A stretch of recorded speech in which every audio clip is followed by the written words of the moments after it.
Em nome do Pai, do Filho e do Espírito Santo. Amém. Inspirai, ó Deus, as nossas ações e ajudai-nos a realizá-las, para que em vós comece e para vós termine tudo aquilo que fizermos. Por Cristo nosso Senhor. Amém.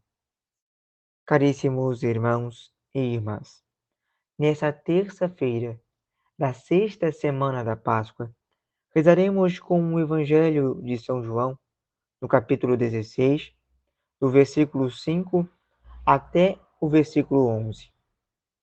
Naquele tempo, disse Jesus aos seus discípulos: Agora parto para aquele que me enviou, e nenhum de vós me pergunta: Para onde vais? Mas, porque vos disse isso, a tristeza encheu os vossos corações. No entanto, eu vos digo a verdade. É bom para vós que eu parta. Se eu não for, não virá até vós o defensor, mas, se eu me for, eu vou-lo mandarei. E quando vier, ele demonstrará ao mundo em que consiste o pecado, a justiça e o julgamento. O pecado, porque não acreditaram em mim. A justiça, porque vou para o Pai, de modo que não mais me vereis. E o julgamento, porque o chefe deste mundo já está condenado. Palavra da salvação. Glória a vós, Senhor. Crer no Senhor Jesus. Esse é o convite que Paulo e Silas fizeram ao carcereiro, depois de louvar e cantar hinos, estando eles presos por causa da fúria dos filipenses e magistrados. Este pobre carcereiro, querido irmão, querida irmã, se tornou testemunha de que não há prisão e não há corrente, capaz de prender um coração esperançoso.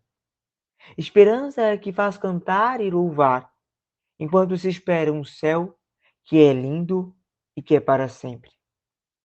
O louvor na boca desses apóstolos demonstra que esses amigos, Paulo e Silas, irmãos na caminhada e na vocação, nutrem uma mesma esperança.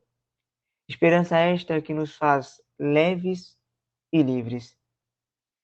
Não é que não tenham dificuldades, que não tenham perseguições, mas creem ao ponto de superá-las. Mesmo em meio à perseguição e à prisão, acreditam juntos que há um Deus acima de tudo. Essa é a esperança que deve preencher o nosso coração. Crer que há um Deus acima de tudo e que possui poder sobre tudo. Ainda que algo aparentemente tenha dado errado, é preciso crer. Crer que nada foge do controle e do poder de Deus. O fato é que, por vezes, nós não compreendemos o desígnio e a providência divina. Por isso, inúmeras vezes, fazemos a experiência da tristeza. No Evangelho de hoje, se narra a tristeza que nasce de um duplo movimento. Primeiro, uma tristeza muito humana, que faz parte da nossa natureza. Os discípulos ficaram tristes porque o Senhor não estaria mais no meio deles. Assim como é conosco, quando ficamos tristes, quando temos que nos despedir de alguém.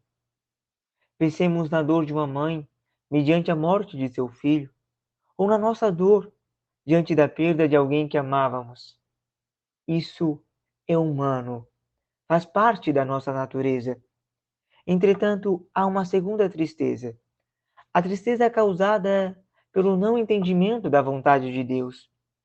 Vontade essa que se confirma em nós mediante a presença dos frutos do Espírito Santo, a saber, amor, alegria, paz, paciência, amabilidade, bondade, fidelidade, mansidão e domínio próprio.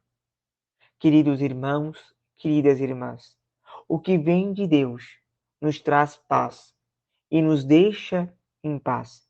O que vem de Deus vem sempre acompanhado dos frutos do Espírito Santo. Aqui está uma regra de discernimento para nós. Por isso, Desejando paz ao nosso coração, o Senhor nos promete o Espírito Santo, que denuncia o pecado da incredulidade, que desmascara a injustiça contra aquele que em tudo foi justo, e que profere a sentença sobre aquele que é o chefe deste mundo, o responsável por tanta desordem. Por isso, querido irmão, querida irmã, peçamos sobre nós o dom da esperança, para que possamos crer firmemente e vencer toda a tristeza, abrir-nos à graça do Espírito Santo e professar a fé de que há um Deus que olha por nós. Querido irmão, querida irmã, antes de proferir a bênção final, eu recordo aquele convite de compartilhar este vídeo com seus amigos, com seus familiares, com as pessoas pela qual tu tens apreço. Às vezes tu não sabes como evangelizar. Bem, que comece assim, de modo simples, de modo pequeno, compartilhando uma boa mensagem, compartilhando o Evangelho. A nossa proteção está no nome do Senhor, que fez o céu e a terra. O Senhor esteja convosco. Ele está no meio de nós. Abençoe-vos Deus Todo-Poderoso, Pai e Filho e Espírito Santo. Amém.